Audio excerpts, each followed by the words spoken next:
extend a very warm welcome to today's resource person, Dr. F.M. Nada, Dr. S.C. Advito, Dr. Ranjit Gurav, as well as I welcoming chairperson of the session, Dr. Savan Sushant, Dr. V.P. Patil, P.V. Patil, and Dr. Vikas Ubale. I would like to request Assistant Professor Chaure, Mudhoji College, Phaltan, to introduce our guest. Assistant Professor Chaure. May I audible? Yes, sir. Welcome everyone. Today I get an opportunity to welcome and introduce the resource person present over here. First of all, I would like to welcome and introduce Dr. F.M. Nadab, Professor, Department of Geography, DPM, S. Sri Mallikarjun and Sri Chetan Manju Desai College, Goa, India. Today, he will deliver his lecture on addressing climate change with disaster risk management. Welcome, sir. Next, I would like to welcome and introduce Dr. S.C. Advitot, Professor and Head, Department of Geography, C.B.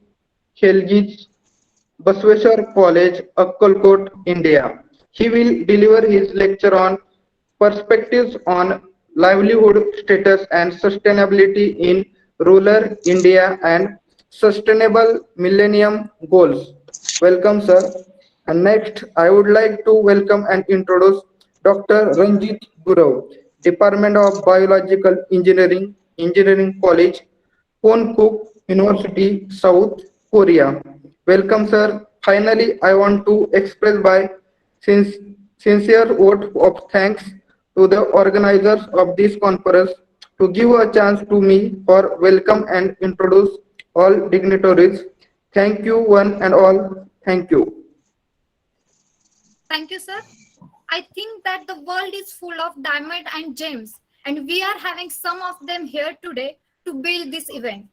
After the hosting opening of this day, I would like to continue this session named as Addressing Climate Change with Disaster Risk Management. And Dr. F.M. Nadaf, Geography Professor of Sri Mallikarjun and Sri Chetan Manju Desai College, Goa, is going to address the conference on the topic. Dr. F.M. Nadaf, sir. Thank you, ma'am.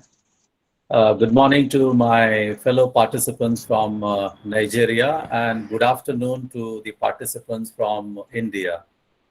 It's a great honor for me to be part of this international event, which is being organized by different colleges from India, including the Pangaea Geographical Society and Coal City University, Nigeria. The Pangaea Geographical Society has been organizing similar programs for a very long time, and I've been associated with them in more or less all their international events. At the outset, I would like to appreciate the contributions made by Santosh Mane in organizing such international events. Well, I'm given 20 minutes time, and I will see to it that within 20 minutes, I will complete my presentation. I forgot to mention the presence of Dr. Sushant Sawant, who is the chairperson of this technical session. I also like to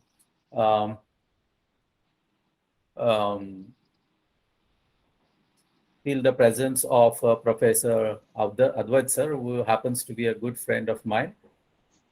Well, with this introductory remark, let me start with my presentation. Please, somebody help me out in knowing whether my PowerPoint is visible.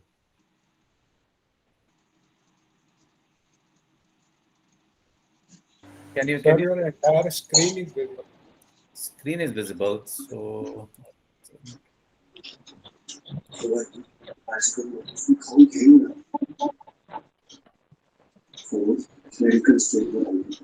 Just give me 1 second. Just give me 1 second.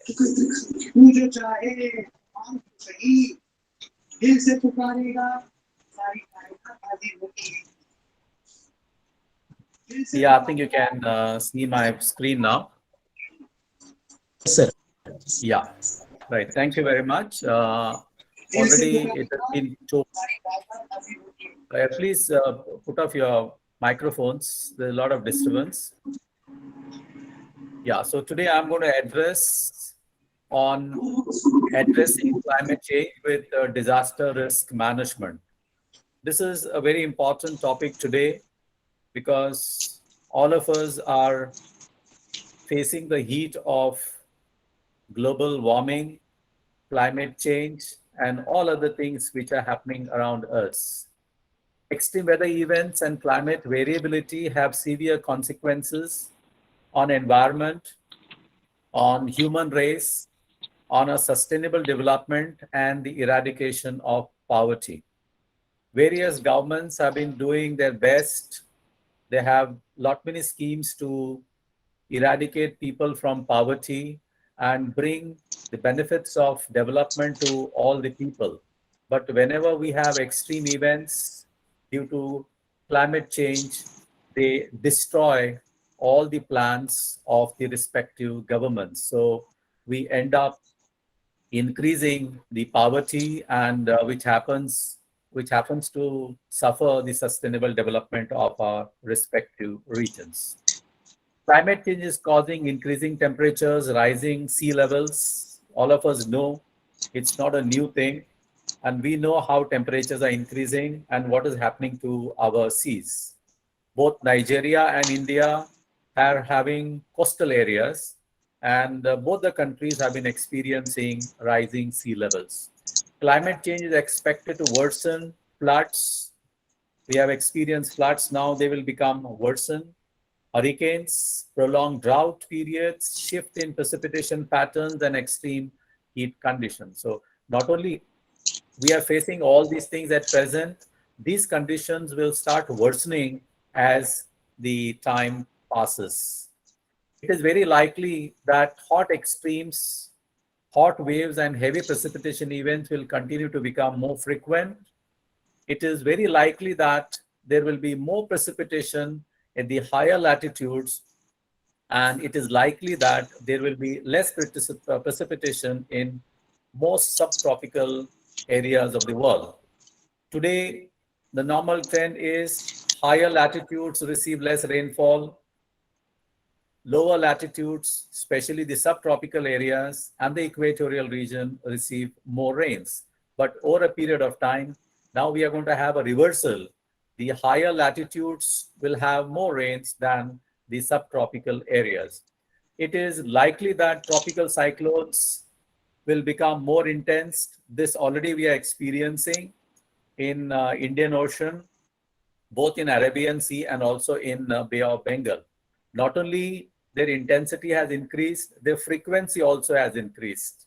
Now we are having pre-monsoon cyclonic disturbance and post-monsoon cyclonic disturbance. So this is an indication that we are heading for a catastrophic climate change. Not only the cyclones will become intense, they will also have a peaking of wind speeds, more heavy precipitation associated with ongoing increases of tropical sea surface temperature. So sea surface temperature is rising, and simultaneously our land surface temperature is also rising.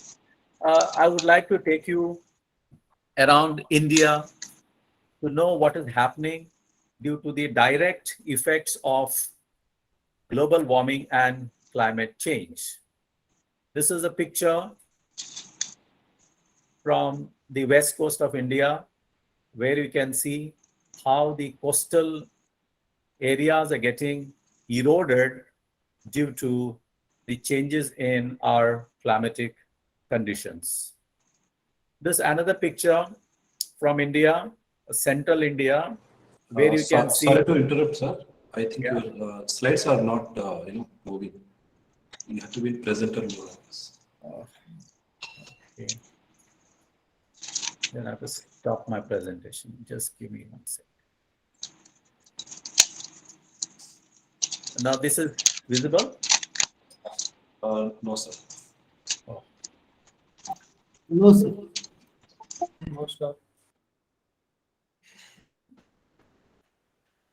You share the screen, sir. yeah, I'm sharing the screen. I'm sharing the screen. I will share it again.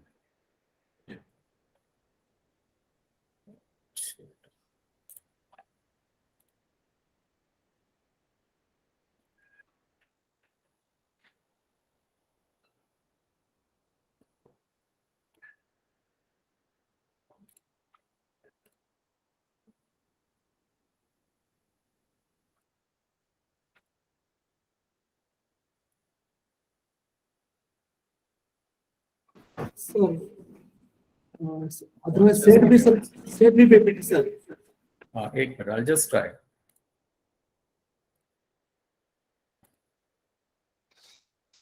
Now visible? Yeah, that's fine, sir. Okay. Okay, sir. Now it full screen is visible. Slide is moving. Yes, Slide is not moving. Aditya, sir. Don't use full screen. Please go to the presenter share mode, your sir. screen. Aditya, sir, तुमची presentation बंद करा. I guess, sir, you can go with the full screen. The option is there, I think. Once you Yeah, go to full screen, I'm already in the full screen mode. Full but screen you are not will shared not the full. operate, sir. Yeah. If the frequency of data is less than full screen will not This operate. screen तुमची. Start. Yeah, Santosh? हो, दिसते sir screen तुमची चालू करा. नाही, but slide पुढे जातो का? नाही पुढे जात. Okay, ठीक आहे. I will go into another mode. Sir बंद करा. हा मी ठीक. पुन्हा ती ओपन करा आणि ती शेअर करून पुन्हा स्लाइड मेन तुमच्या पीडीएफ वर जावा तुम्ही. पीडीएफ वर प्रेझेंटेशन करा. गुगल मीट वर येऊ नका. No, it's okay. I will do it now.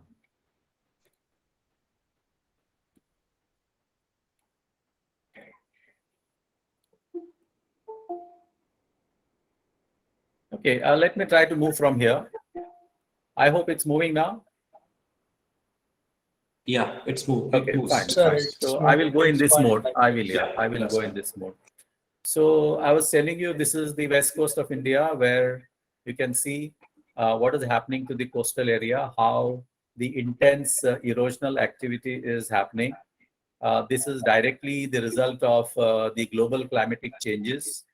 This is a central India, where you can see the entire city is flooded. This is the western India. Again, you can see how the entire village has submerged. You can look at the buses also. So with the height of the bus, you will understand the level of water which is being stagnated because of the unprecedented heavy rainfalls. So this is the rescue operation, which you can see. This is supposed to be an agricultural field now, which is completely flooded with the rain. This picture is from Maharashtra. This is this urban area, which is completely flooded. Same picture emerging from another part of India. This is again from Maharashtra. So you can see how the climatic changes at the global level are affecting our towns and cities. This is one small example of a landslide due to heavy rainfall in the Western Ghats, wherein entire village was completely destroyed. So this is again a same picture, wherein you can see how the flooding is happening. This is also a larger picture, a larger canvas, which will give us an idea about what kind of damage is taking place due to flooding of the areas. So this is also a similar picture. So the floods have become very common, not only in India, in every part of the world. When we were in the schools and colleges, we were told that all these disasters normally occur in poor countries like India. So we used to have lots of disasters then. But today, we observe that disasters are not only taking place in India, they are Hello? Disasters are not only taking place in India, in other poor countries. So you find them in America, you find them in Europe, you find them in Australia. So the cyclones are common there, the landslides are common, heavy rainfall has become very common. The rise in temperature, rise in sea level is also very common in all those areas. So hence, no part of the earth can be exempted from the impact of climate change and global warming. This is one picture from one of the beautiful beaches from Goa, where entire sand dune was devastated by sea surge, cyclonic storm. So you can see here how the sand dune, which was running almost for about 1 kilometer, was broken into pieces because of the impact of waves. This is a closer picture of the same thing.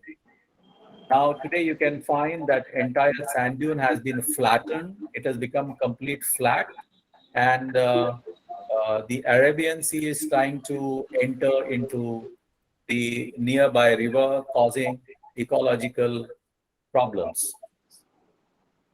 So this is another coast where you can see, because of the sea surge, hundreds and hundreds of trees are being fallen on everyday basis. So imagine if this trend continues, so what's going to happen to our coastal areas?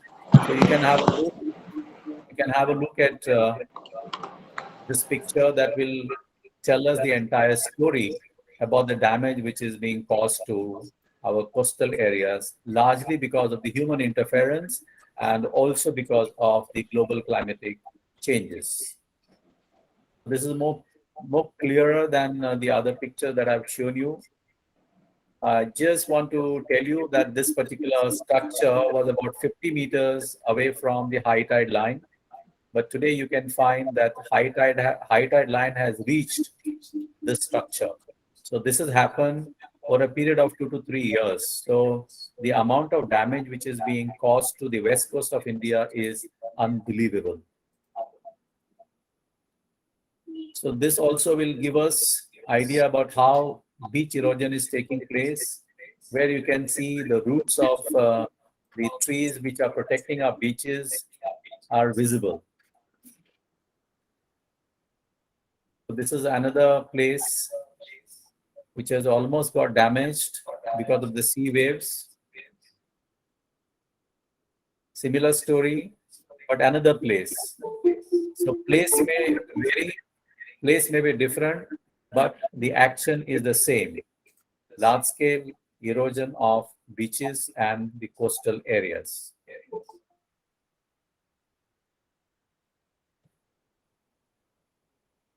Well, these were the pictures from India. Nigeria is also part of the same planet Earth. So therefore, we cannot expect that these things are not happening there.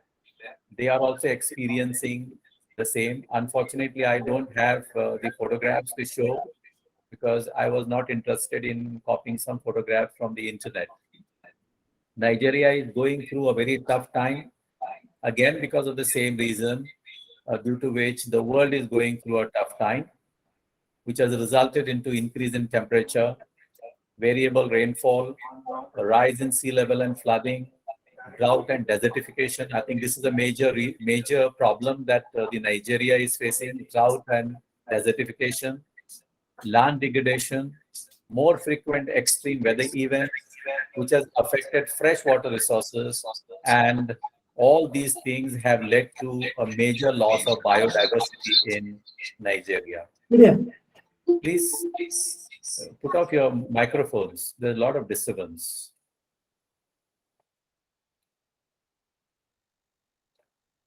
The IPCC report has estimated that by 2100, the global average surface temperature will increase between 1.1 degree to 6.4 degree centigrade, which is going to be enormous. Already we have been experiencing very high temperatures, and wherein in last 100 years, our temperature has gone up by 0.8 degrees centigrade. And by the end of the century, the temperature will go by about 6.4 degrees centigrade.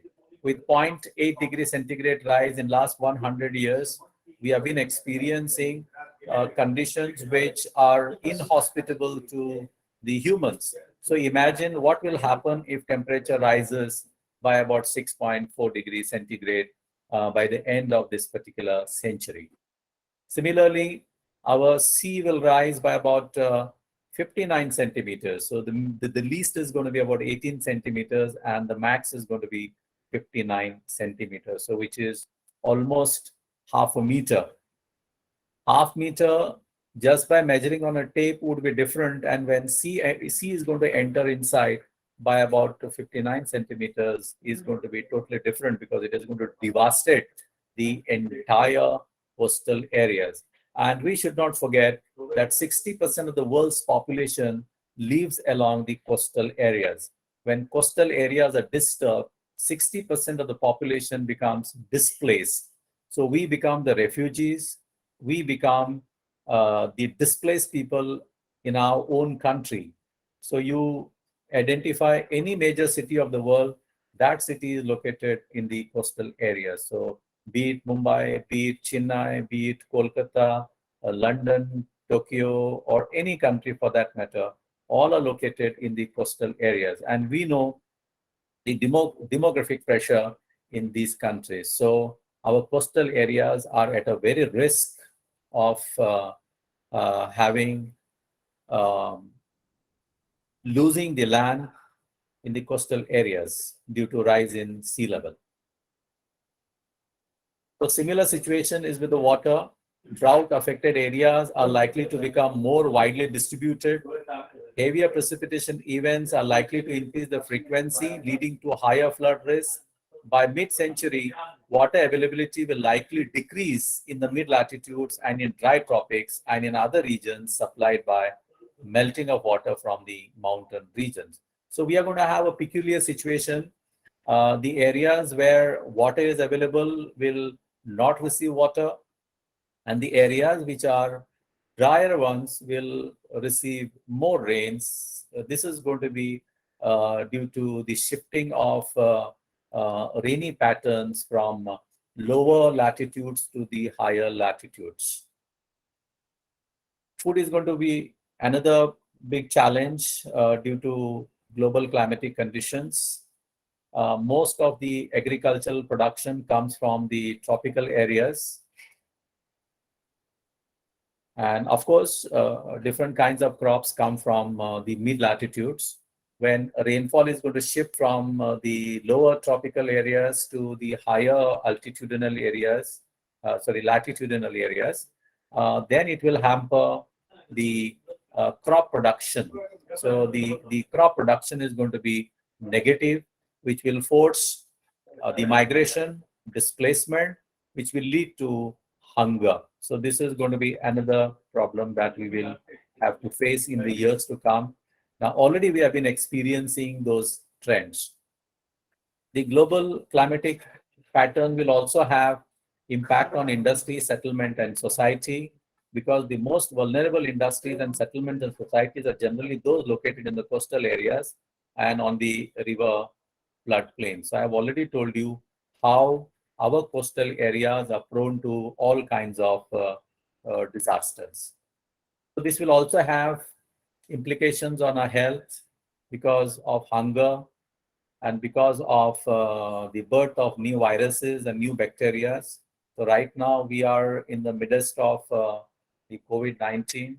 So like that, many viruses will take birth due to changes in climatic conditions. We know in the past that some viruses and bacteria which went into hibernation because the climatic conditions were not favorable for them, they are now reappearing again. So that is primarily because of the total conditions which are changing.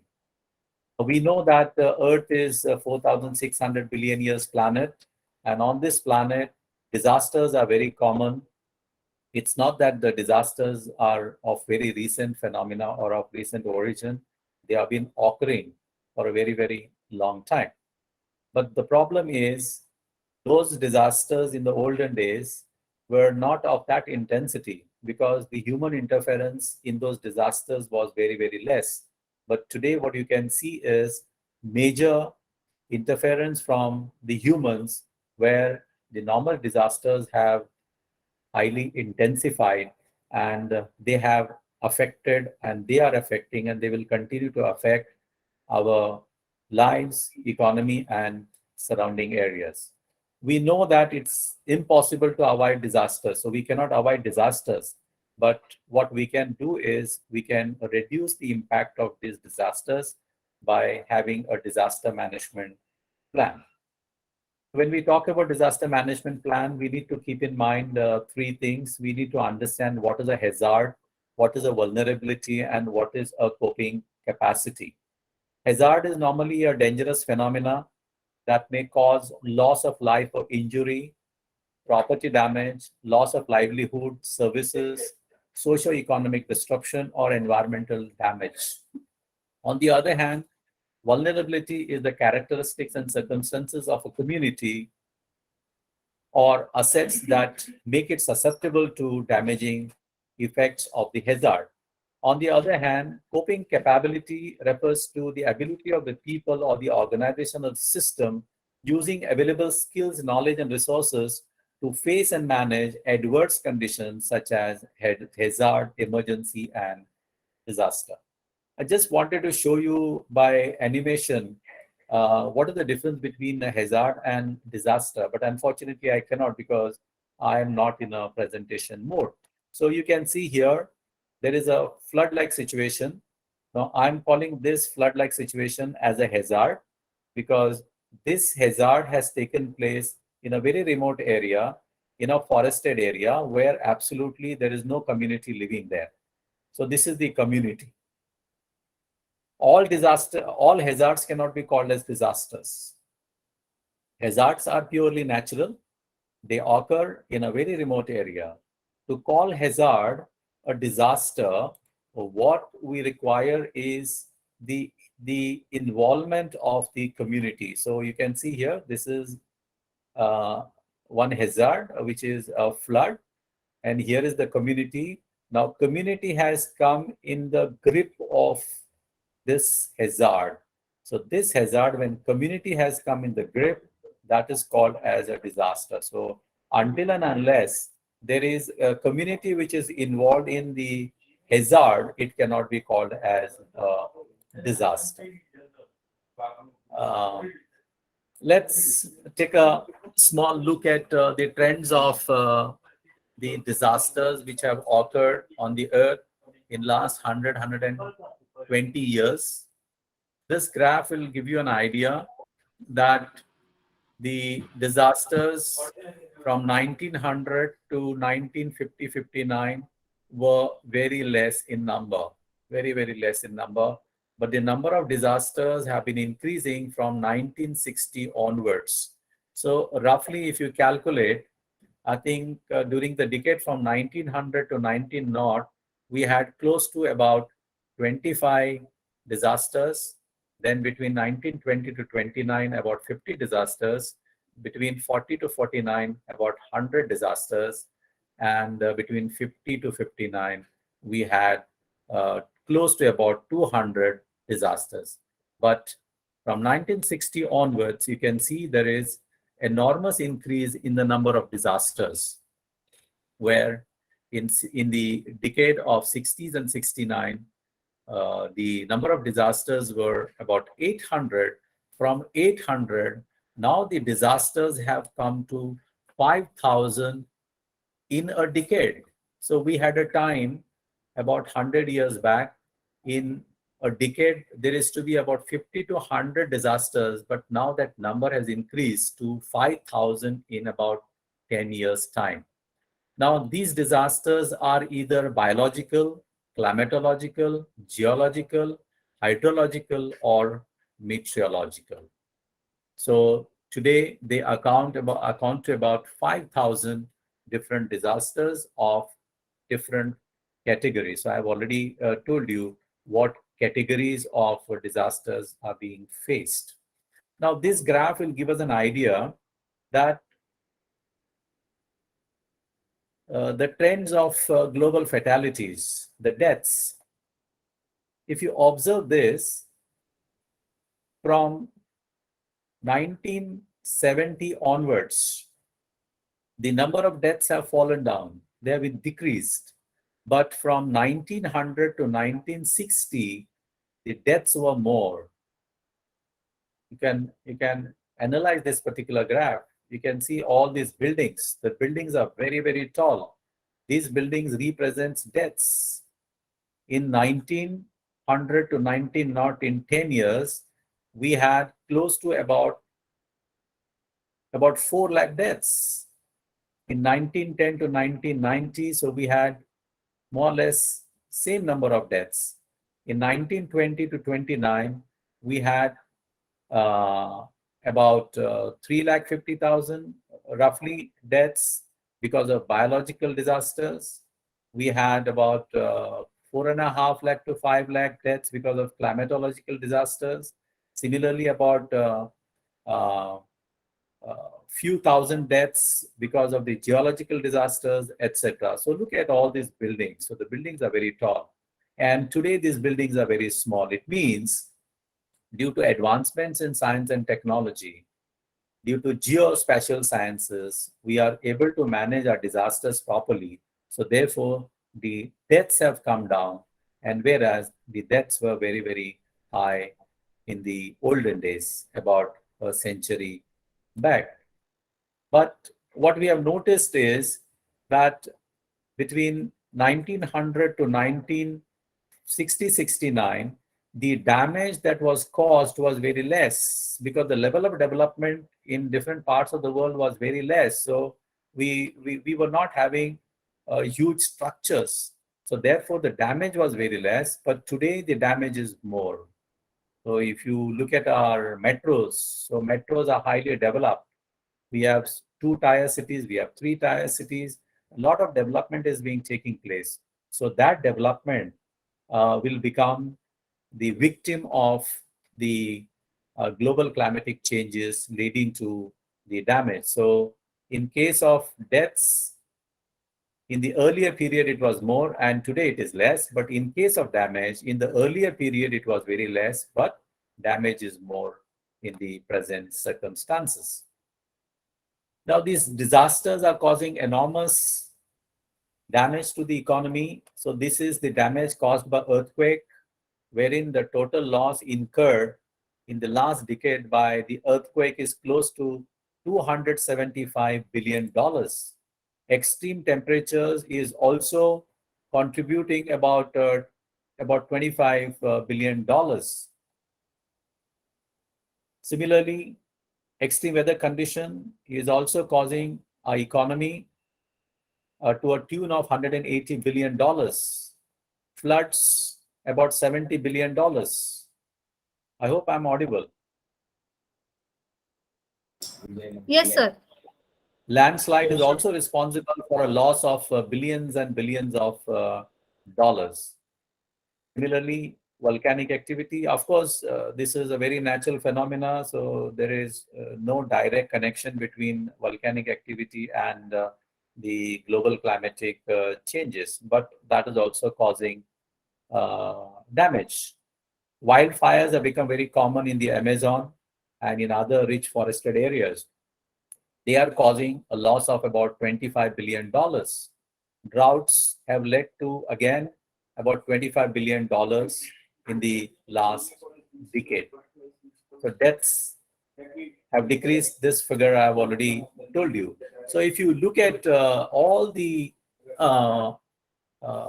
weather and climatic disasters which are taking place in toto, so this will give us an idea that the total damage caused is to a tune of about $700 billion, so which is enormous amount of damage that all the countries are facing because of these changes.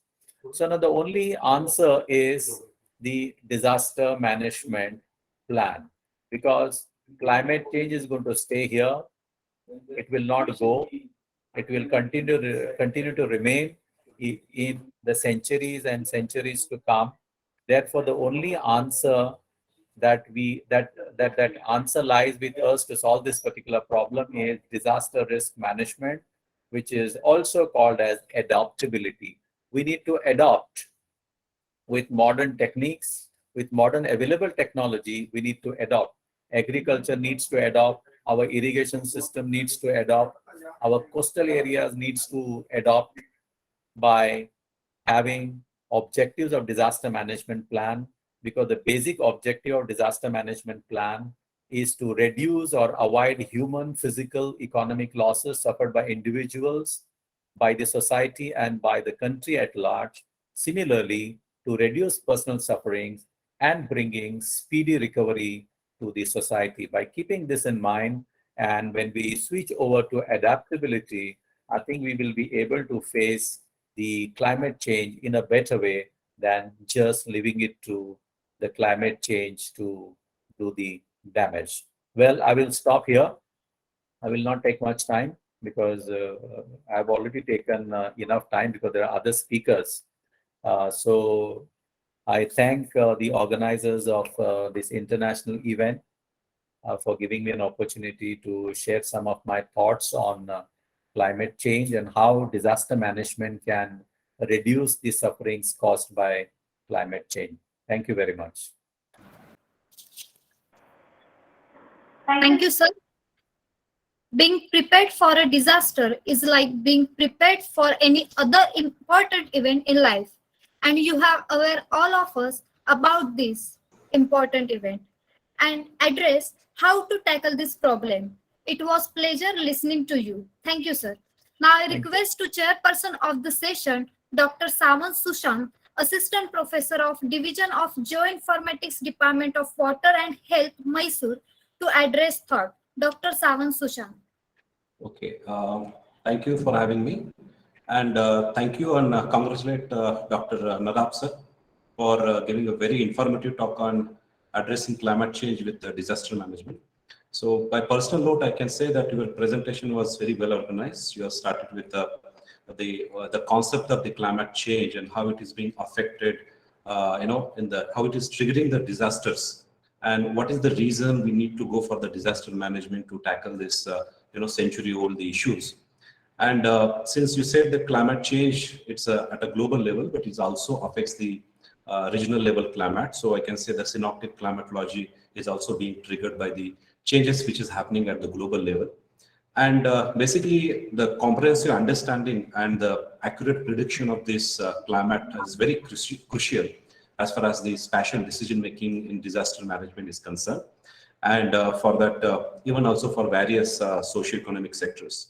And therefore, one has to study some reports and the research of the groups like IPCC, which is very essential, I said. And Dr. Nadab sir has incorporated IPCC reports that has estimated global average surface warming by 2100.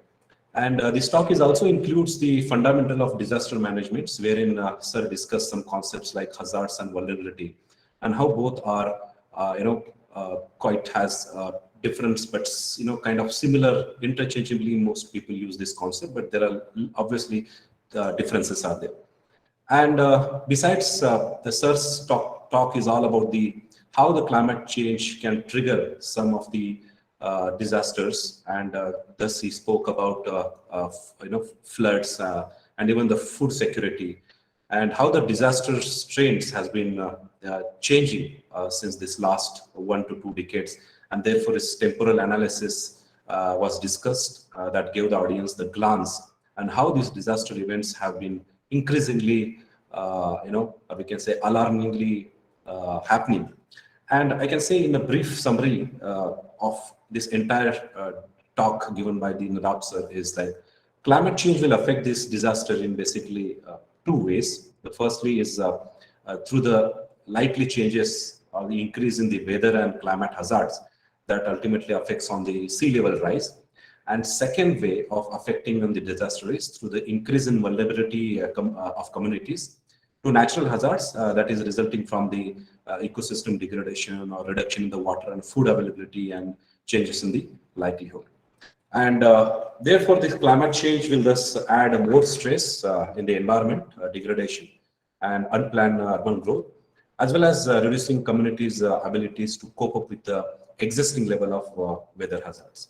The only answer to tackle this problem you have explained in the form of disaster risk management, which is also known as adaptability of these disasters using a variety of methods and techniques, recent tools, techniques. So with this, all the brief summary of your talk. So again, I sir, thank you for giving a wonderful talk and well-organized presentation with a very short duration. And thank you for organizers for giving me this opportunity and having me here. Thank you, sir. Yeah, thank you, Dr. Sawant, for your appreciation. Thank you, sir. Welcome, sir. Eternally thankful, sir. Let's resume toward our next session of the day, which is based on perspective on livelihood status and sustainability in rural area and sustainable millennium goals. Sustainable growth is required, especially in the poor region, to catch up with the decent living standard and to live a life of dignity, opportunity, and hope. And to speak about India's effort from this point of view, Dr. S.C. Advitor, Professor of C.B. Khedgi Basaveshwar College, Akkalkot, is eager. So I request to Dr. Advitor, please address your thought. Okay, ma'am, may I audible? Yes, sir. Okay, very good afternoon to one and all. It is my great pleasure to share some of the thoughts on one of the important issues of livelihood assets. 1 minute. So let me start with the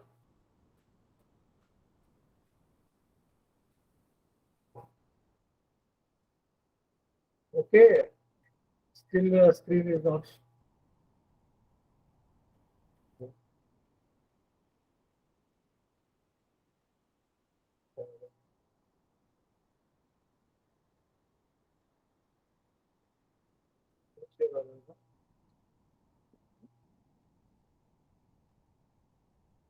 Just a minute, ma'am.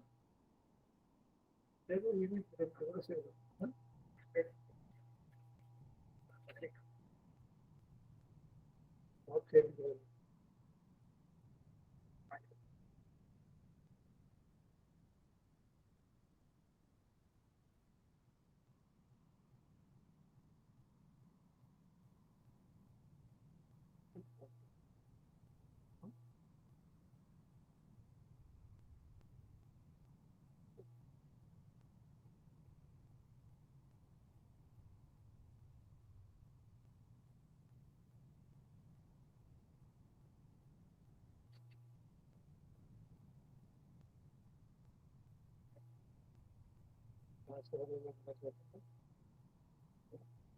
Yes,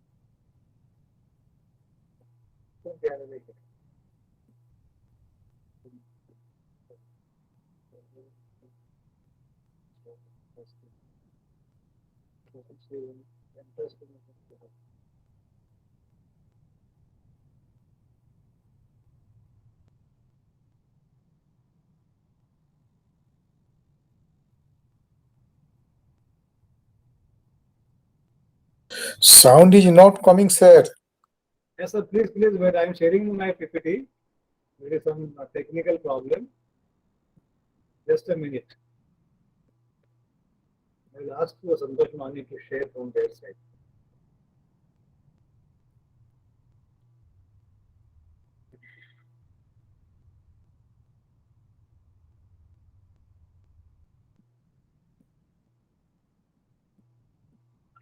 Twitter में share करो थोड़ा mail करो PPT में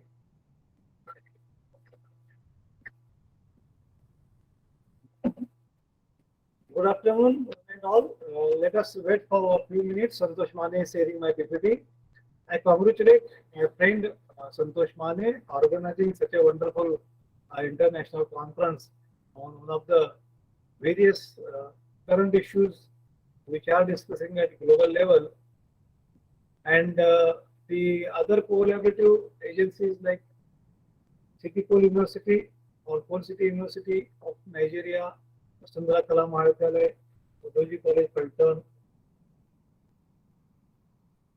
Some of the associations of with Pangaea Geographical Society, all are gathered in one platform and given me an opportunity to talk on one of the basic issues which are facing in rural India, and therefore I selected this topic for today's discussion.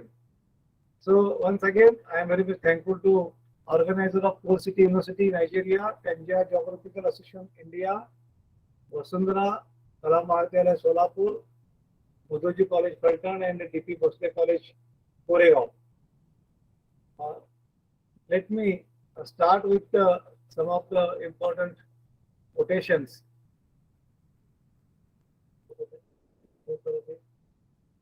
Santosh?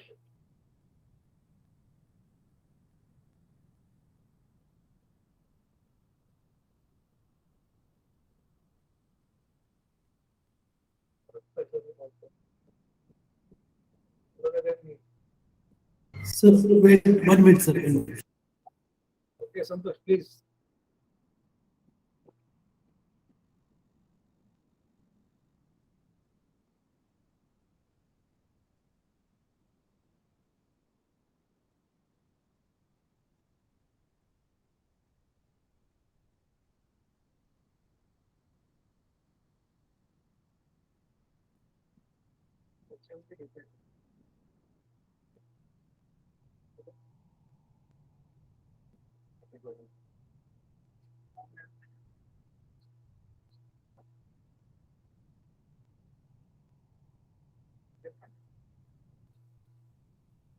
Sir, start.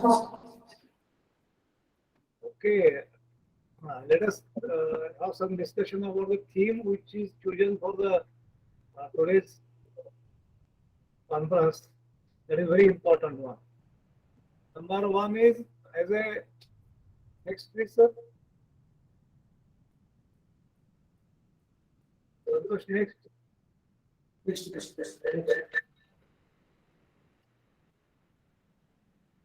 The global research local perspective on sustainable livelihoods. That the organizer thought that one can address the issues. What about the local issues, regional issues, and global issues, and that to various aspects. For one is sustainable livelihoods, healthcare, energy, agriculture, climate change, and geospatial technologies. Just my friend Professor Nadab sir has elaborated all the various issues of climate change and its effect. So as a social geographer, or you can call it a social scientist, I am highlighting the rural scenario of our country, that is India, and the best topic which I have taken for today's discussion is basically about livelihood. Next, please. This is the title of today's presentation. Let us concentrate the issues which I am addressing. One may agree with my these issues. That is perspectives on livelihood status and sustainability in rural India. Number one part. What is the scenario of our country as a rural, and what the sustainable millennium development goals? Both I would like to compare in some of the slides. Okay, next please. M.S. Swaminathan, as all of us know, one of the great revolutionary in the field of agriculture particularly, he quote that we can't live happily as islands in a sea of poverty. Still we are, as far as census data is concerned, poverty is a severe question mark, and this Millennium Development Goals also taking it as a number one. At the same time, Maria Fernanda, UN General Assembly President, she also quote India's success in 2030. UN Sustainable Development Goals can change the face of the world. UN Assembly, they believe, as far as India's performance is concerned, that in the year 2030, the face of the world is changed by Indian perspectives. How it is? What are the efforts taken by the central government? Let us start with the backdrop of the today's discussion. As we know, our country is a total villages. Still, 68% population is living in our village areas, and as the 2020 data is concerned, 65% population in village, making it the largest country of the world. That is population staying in rural area, and these rural population directly or indirectly depend upon agriculture sector for their daily livelihood. And therefore, as per World Bank report, 86% of rural population across the globe depend upon agriculture. It is a global figure, but when we are moving to Indian concern, let us see the next slide. So out of this 86%, next please, 86% of rural population, the global scenario is what it is expecting us. Out of this 3.4 billion global rural population, 90% of it is in Asia and Africa. 90% of it is in Asia and Africa. That in Asia, again, it is, if we classify it, China and India. So in the 1980, 60%, and in 2017, 45% rural population, and that is in declining trend. And this scenario is applicable to India also. Then our important Niti Aayog agency and UN department, as per their projection, 50% of India's rural population will be rural despite rapid urbanization. Now, as all of us know, the smart city concept is introduced by the central government in last 5 years. The scenario we are observing about the smart city concept of smart cities. Despite this, still 50% of India's rural population will be in rural areas. Why it is? There are so many issues which we have to address properly. Next, please. Next, Santosh. Okay. Then, what are the facts of rural livelihood? Rural livelihood, it is depend upon economic aspect, and this economic aspect always related with the rural population, and this concentrated within rain-fed agriculture, which is primary source of income.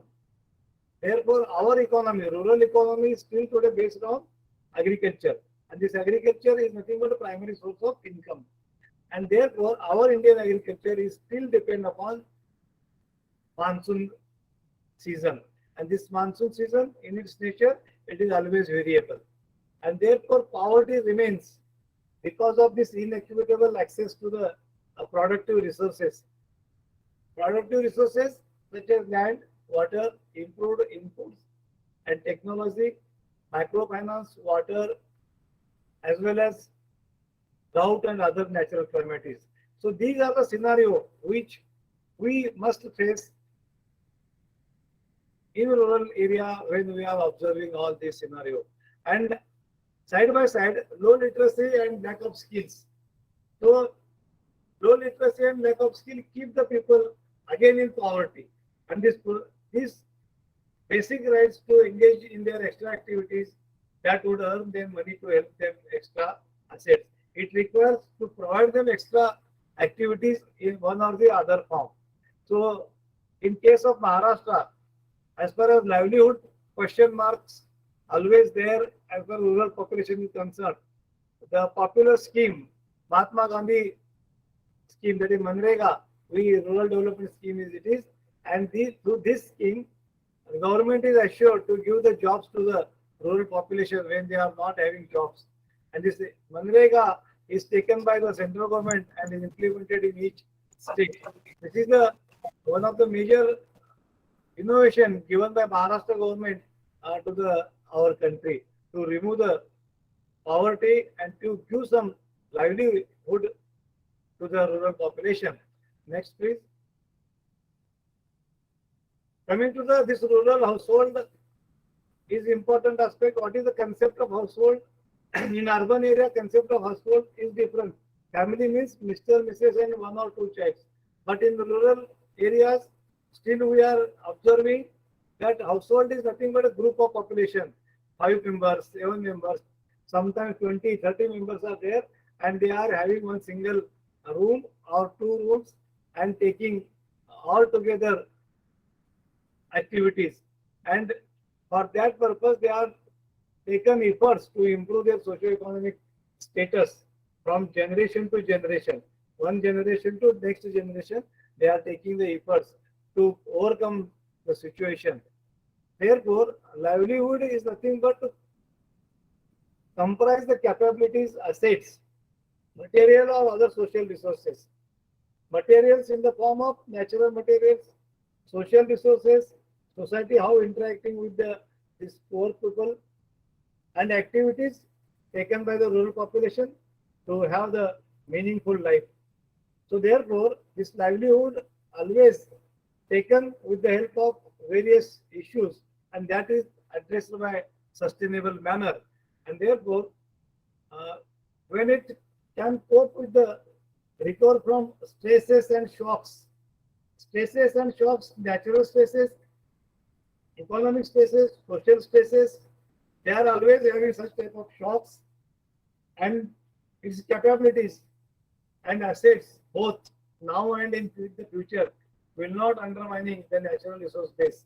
So one can concentrate what are the major basic requirement of the rural population and what are the source to uplift their economy one or the other way. Next, please. So these rural communities with this scenario, they are having lack of opportunities. So rural upliftment is nothing but just to remove the poverty. It is not the poverty elevation program which government is taken, but it is most important for people to stand on their rest, stand on their feet to take various issues and develop their own way. So a lot of times people in rural areas, rural communities have the knowledge, but there are not enough opportunities for them to apply their knowledge. This is the scenario what we are observing today also. Opportunity, knowledge is there, strength is there, but due to lack of opportunities, people are not unable to apply their knowledge. Next one. Livelihood, even though there is lack of opportunities, but people are trying their best to live in such adverse conditions in a farm agriculture sector or in this forestry areas.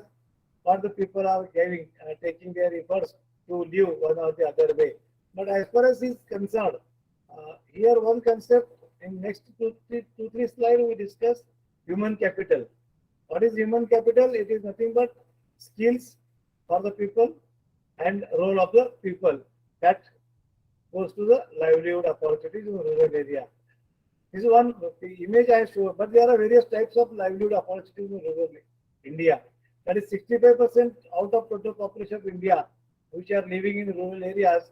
As per 2019 data, there are various opportunities. One is farming, as we know very well, but this agriculture, farming is totally depend upon monsoon. And this monsoon, as we know, it is in very fluctuation in their nature, and some lots of time it suffers, it disturbs the agriculture sector, and therefore the dependency of agriculture on monsoon we have to reduce by applying various technology.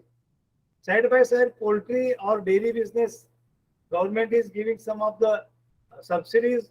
Those who are opting for poultry or dairy business sector, so people are engaging themselves to take their livelihood from engaging poultry or dairy business. Next one. Apart from these two, small and small scale and cottage industries are such type of handicrafts are the people undertaken by the rural people, and they survive one or the other way to take some effort, to take some extra energy to collect the money by selling whatever the available resources with them and collect the money and to live in such a adverse conditions in rural areas. But at this point, government is making some effort to address this issue by giving skill-oriented training to these population and to uplift their life. Next one. Other source of income apart from these two, there are various sources of in some of the villages in our country, silk production, wool production, silkworm and sheep, goat farming or sheep farming we can say. Some educated students will get opportunity in teaching field, or in the cities they have some general small grocery shops, wood cutting or selling wood, jute bag making or handmade cloths, other small business, nurse, painter, electrician, etc. Job profiles are also present there in rural areas. Earlier in Maharashtra, there are 12 segments. In 12 segments, people are working. Carpenter is there, barber is there, cobbler is there. These 12 sectors are basic of our Maharashtra. As far as Maharashtra is concerned, people are engaged in that one. Some of the population engaged in brick making in a larger scale. So such one or the other way, people are getting job for their livelihood and they are living in rural areas. Next, please. What are the types of livelihood assets? After knowing all these things, how we can address this issue in coming years to come? Number one, just now explain about the human capital. That is household numbers, active laborers, education, knowledge, and skills. These all data, either we use primary data or sometimes we collect the data from the census, socio-economic review. One can take the issue and address this issue as far as the research is concerned. How this human capital we have to enhance? Human capital requires altogether training skills, and therefore this our new education policy is insisting to opt students to take any one subject at degree level as a skill-based course. In coming years, it will improve itself how it is effectively implemented, the skill-based courses. Apart from human capital, physical capital is there, livestock, equipment, houses, vehicles, irrigation pumps. These are the physical capital. As per the government of Maharashtra and central government, both are giving some incentives to the purchase of these electric pumps, then equipments, livestock also they are giving the loans from the banking sectors. Apart from these two, natural capital, land, forest, grazing, fishing, wild products and biodiversity. Coming to the next, physical capital, natural capital is one of the other way it is available to them. But what about financial capital? Financial capital in the last 7 years of the central government administration, we know that Janadhan Yojana and along with this Janadhan Yojana, other schemes are introduced by the government, central government to enhance the economic status or support the agriculture sector, support the rural population in one of the other credit system, income growth, insurance. We know it by paying 12 rupees, we will get the insurance from the bank. 1 year we are paying 12 rupees. So such type of financial assets are creating by the government and people are responding. And at this junction, as far as financial capital is concerned, I would like to share that in last 5 to 7 years, people are having access to banking sector. They are open their bank account and they are in a flow of financial flow. That it means that people, rural population is now accessing the banking sector. Then coming to last capital, it is social capital, which is very important. Team networks, group membership, socio-political voice, and influences.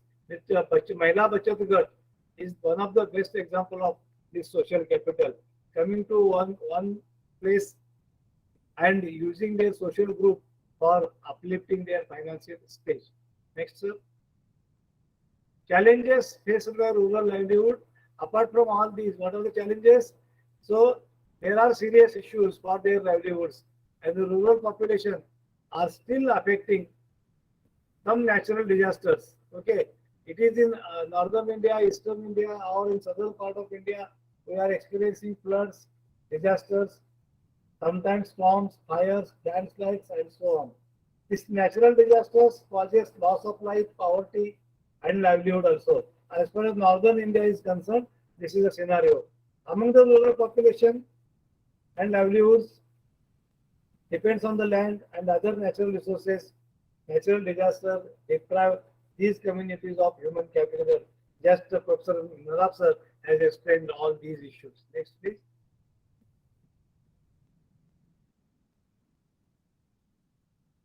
Now, yes, previous one.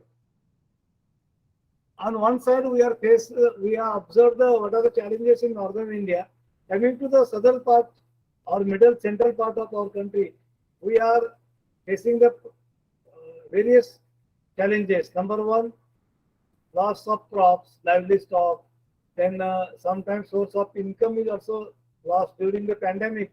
People lost their income source, that is jobs, which leads to loss of their financial capital. In addition, people lost their homes. This is also observed in last 2-3 years. So the community has nothing and is trying to recover from the disaster. It is corona pandemic is also one type of disaster, and because of this loss of income and income generating resources, natural disasters can lead to poverty. Side by side, these human disasters also lead to poverty. So this emergence of diseases after natural disaster further complications the situation. So apart from these problems, also the road network in rural area is also very meager condition. Electricity supply, questionable, one of the important aspect. Telecommunication, connections is there, but network is not there. Transportation facilities. So all these are in poor condition, and therefore these rural people are still facing the challenges. Next, please. So what the linkages for their sustainable livelihoods? So this adverse conditions, vulnerability, what we can call it is called influence household livelihood assets. All these affects on rural population as well as their livelihood, and they take the loans from the private person or banks, and from those who are taking the loan from private person, they are in a severe condition later on. Policies and institutions also influence household livelihood assets. Policies and institutions can increase or decrease individual vulnerability. It is the role of policy makers and the banking credit system. They help them and to uplift their economic condition. So these are the range of livelihood option influence livelihood strategies. We have to think on livelihood strategy, how to overcome this livelihood problem. So different livelihood strategies lead to different livelihood outcomes, positive to negative. So livelihood outcomes influence the ability to preserve and accumulate household assets. So this is we have to develop the link between what the policymakers are doing and what are the expectations from the rural side. Next, please. So local institution, poverty reduction, and the Millennium Development Goals. In latter way, we are, but as far as local institutions are concerned, we are having Panchayat Raj system in our country. So this Panchayat Raj system is nothing but Jilla Parishad, Panchayat Samiti, and Gram Panchayat. And the scenario of Gram Panchayat, Panchayat Samiti, that people are not getting proper places, and even though they are having reservations. So reservation is given to particular person, but the power is enjoying by the other persons. So therefore, they are not getting such type of designation, such type of what we can say. The purpose is not solved by these PRIs. as far as rural community is concerned. One or the other way, they are hampering. They are not uplifting by the rural rich population. So this Millennium Development Goal is taken, the poverty reduction program, and we have to discuss this later on. So these local institutions are equivalent, autonomous, self-reliant, democratic, and accountable to local citizens. It is in conceptual part. Next one. Then so far discussion we have up to now. The summary of that one, 4 pillars of sustainability. These are the 4 pillars. One can think about this one as far as rural development, rural livelihood is concerned, social sustainability, human sustainability, economic and environmental. Okay, next one.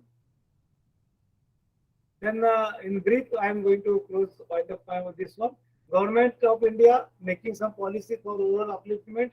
As till now, we are having Swachh Bharat Mission, Beti Bachao, Beti Padhao, Pradhan Mantri Awas Yojana, Pradhan Mantri Jan Dhan Yojana, Deen Dayal Upadhyay Gram Jyoti Yojana, Pradhan Mantri Ujjwala Yojana. It is this image which are observing. Now this scenario is again in the darker side. Ujjwala gas Yojana is there, but subsidy is stopped by the government and people are again going for chula. This is scenario. Next one. So what are the measures taken by population control? Use of environment support fuel, use of solar and wind energy, recycling and ban on plastic bags, or pollution tax and fines, use of the input efficient technology. These are some suggestions for upliftment of rural population. Next one. So this rural transformation is taking place. It is not the scenario that entire is totally blank, but some efforts. Urban impact is going on. So this rural transformation is possible due to urbanization, economic, social and cultural and demographic. These are some examples where we are observing the urban influence on rural population, and people are taking, yes, urban people are taking these rural people to uplift their livelihood. Next one. So sustainable development goals, as we know, the next 15 years target is there. In very brief, next one.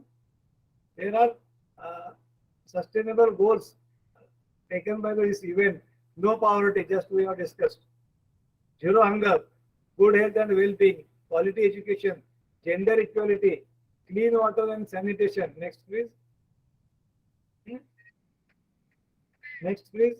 Affordable and clean energy. So, such type of agenda is taken by the event, and considering that agenda, our government is taking some steps to uplift the rural livelihoods, one or the other way. Next one. This last one, there are other things, but in 2030 Sustainable Development Goals, there are 5 P's: people, the well-being of all people, protection of the earth ecosystem, prosperity must be continued, economic and technological growth, securing peace, improving international cooperation. These 5 aspects are interdependent. Therefore, the SDG demand integrated thinking as well as integrated approach to achieving the goals. So here I request the scholars who are taking this new issue of livelihood, they must think about these 5 P's and the integrated thinking and the integrated approaches to their research. Next one. These are the issues: income and wealth, work and job, housing, wealth, environment, quality. So next. Subject well-being, safety, social engagements. Next. So this sustainable management is still earlier this scenario, now this, but again people are diverting this one because of the central government has reduced the subsidy on LPG. Next one. So what are the resources? Future well-being, natural capital, ecosystem services, human capital, skill, knowledge, experiences, economic capital, income, saving, intellectual property, social capital, relationship among people in society. These are the future well-being. We have to concentrate, we have to take the initiative to develop these all issues. Next one. So therefore I appeal, we have to work together. We have to act. So next one. So giving me this good opportunity to me, I am thankful to one and all. So thank you, one and all. Thank you, ma'am. Thank you, sir, for sharing your insightful knowledge with us. As Mahatma Gandhi said that the future of India lies in its village.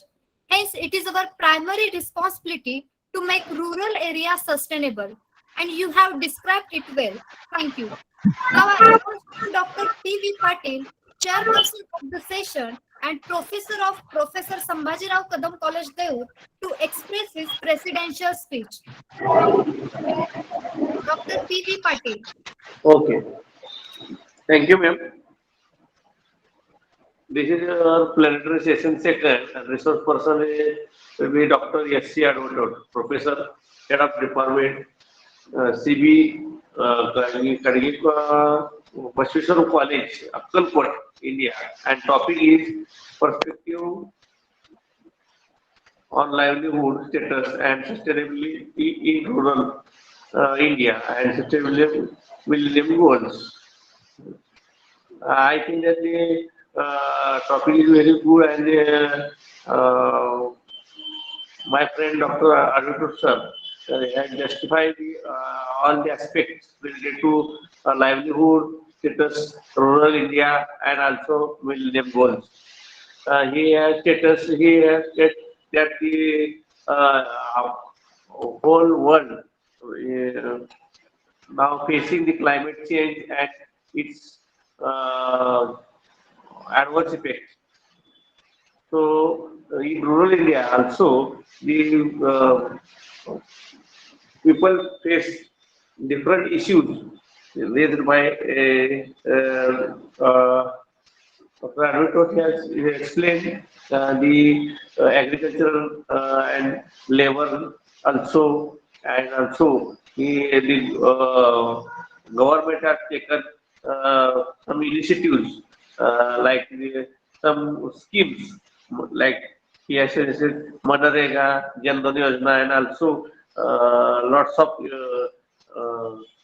schemes for upliftment of the livelihood of the rural area.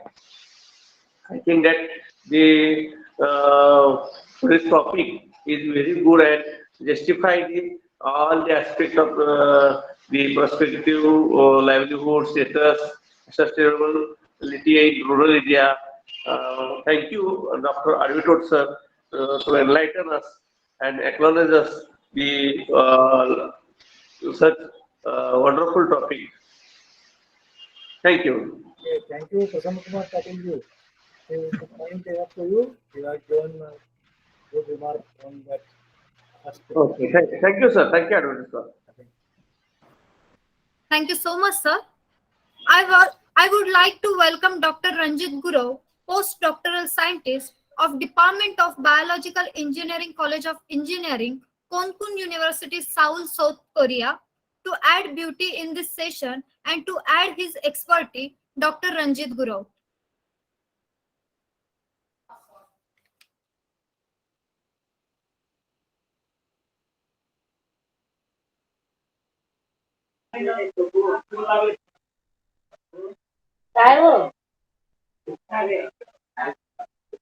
जल्दी नहीं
Hello.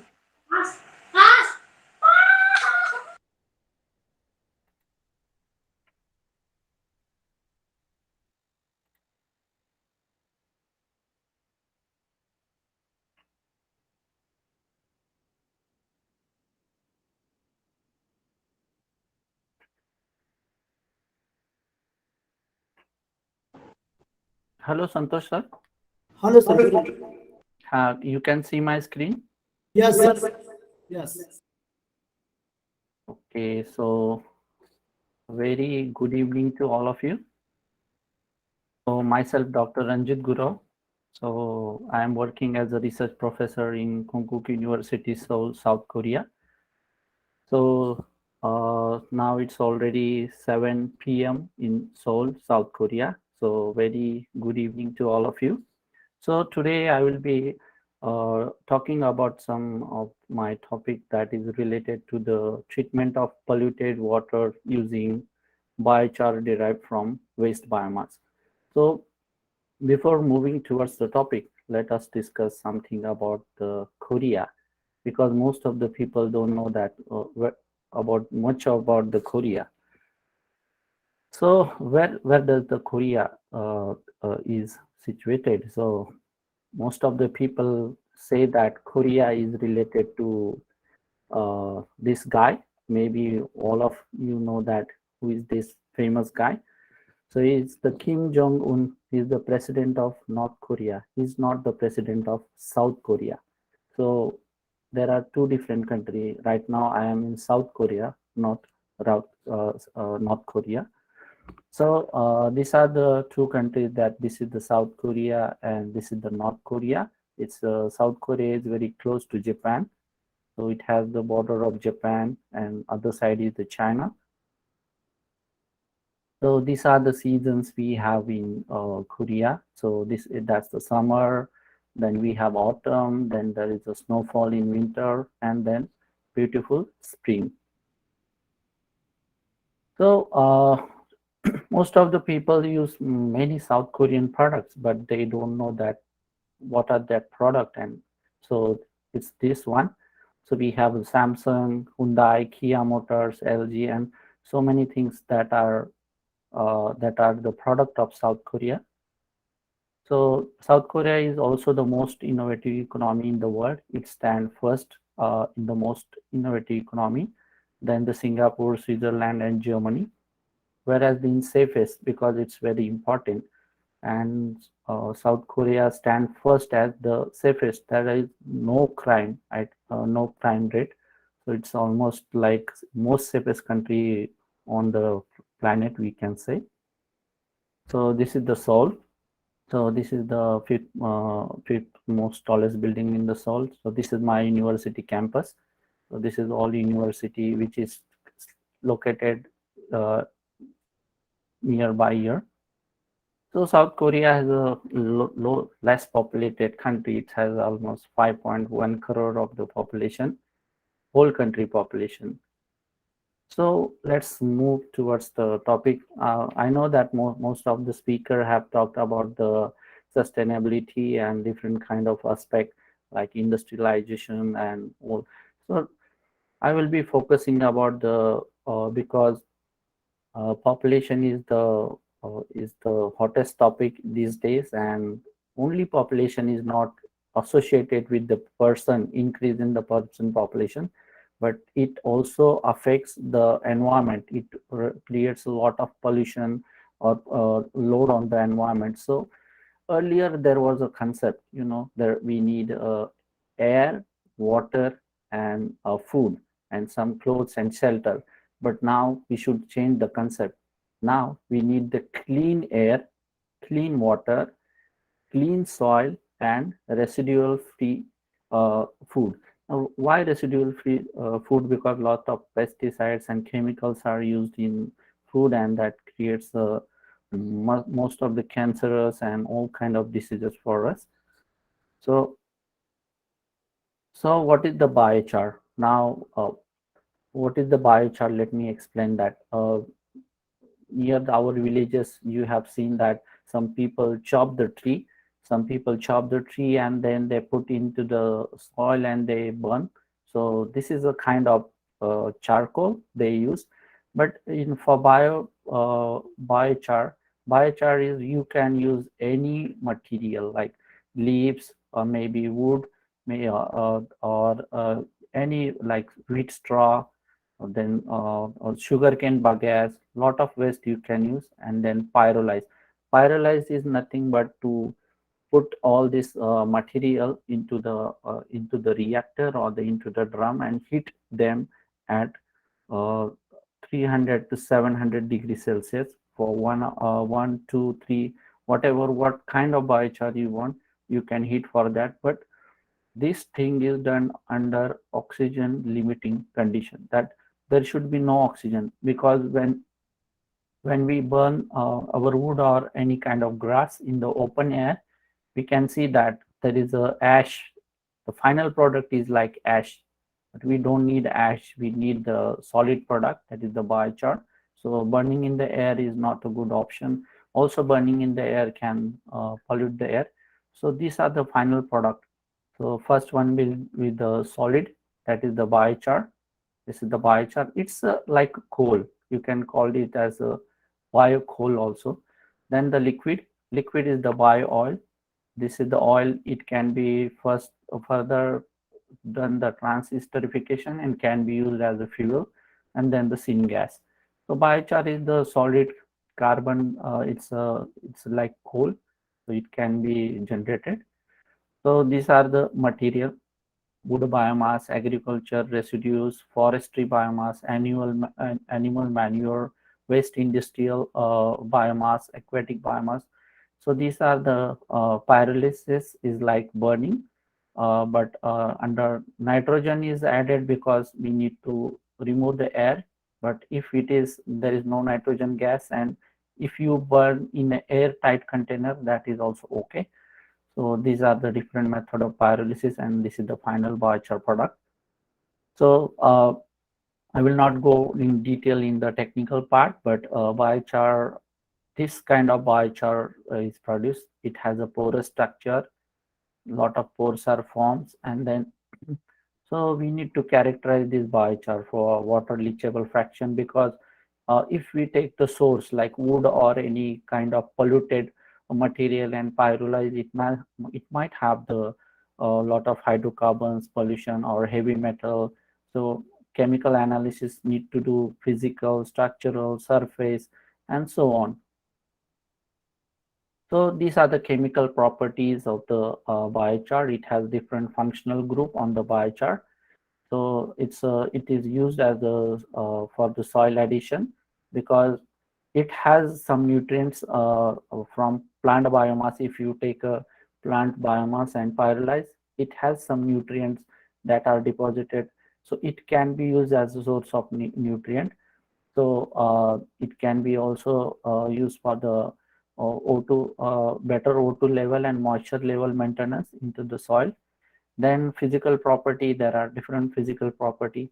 Biochar is also used in agriculture, also used in the environmental for release of or removal of heavy metal, or then immobilization, organic pollutant removals, and so on. So this biochar can be also modified. Modified means surface modification can be made using different method like coating, digestate, steam, microwave, and ball milling, magnetic. So there are various methods you can modify that biochar.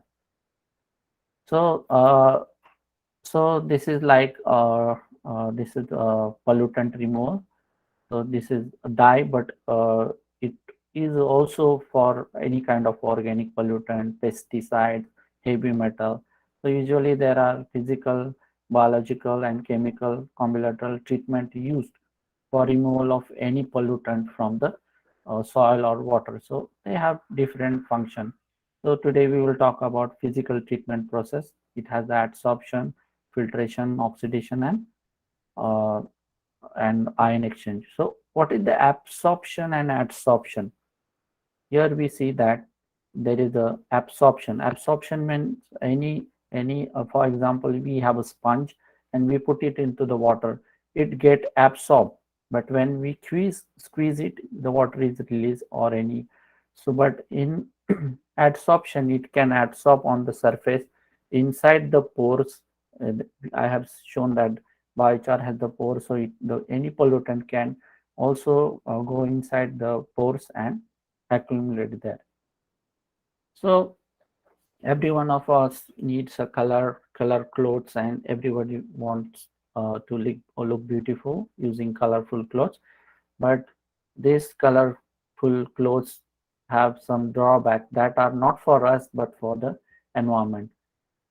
So various types of dyes are used in textile industry. Textile or any other industry like nylon is there, or it can be used in the ink, in the printing, then leather industry, cosmetic, and so on. So this is the, whenever you go to any industrial area, like any textile industry, you will find there is a lot of dye. This kind of dye is released into the water without pre-treatment.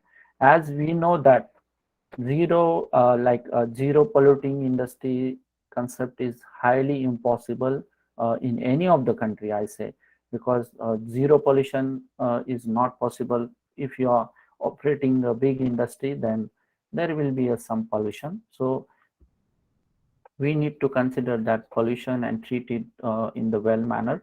So there are synthetic dyes widely used in the textile, paper, then pharmaceutical, cosmetic, and so on industry. So typical example I will give you, if uh, we are dyeing 1 kg of cotton, if we have 1 kg of cotton, we need 40 gram of dye to color 1 kg of cotton, and that 1 kg of cotton, for washing it needs 150 liter of waste water is generated. 150 liter of wastewater is generated from 1 kg of cotton, and now that water will have up to 10 to 60% of the residual dye, and these dyes are highly toxic to the animals, humans, plants, soil. So if they are untreated and released into the water body, for example, if you have a water body and then if you add any kind of textile effluent or any color in, it will cover whole water, and there is no light penetration. If there is no light penetration, there will be no algae. If there is no algae, no fish, and then whole water cycle will disturb, and also water will get polluted. Even for microorganism, they get killed. Human have carcinogenic effect, like they are cancer causing dyes, so many.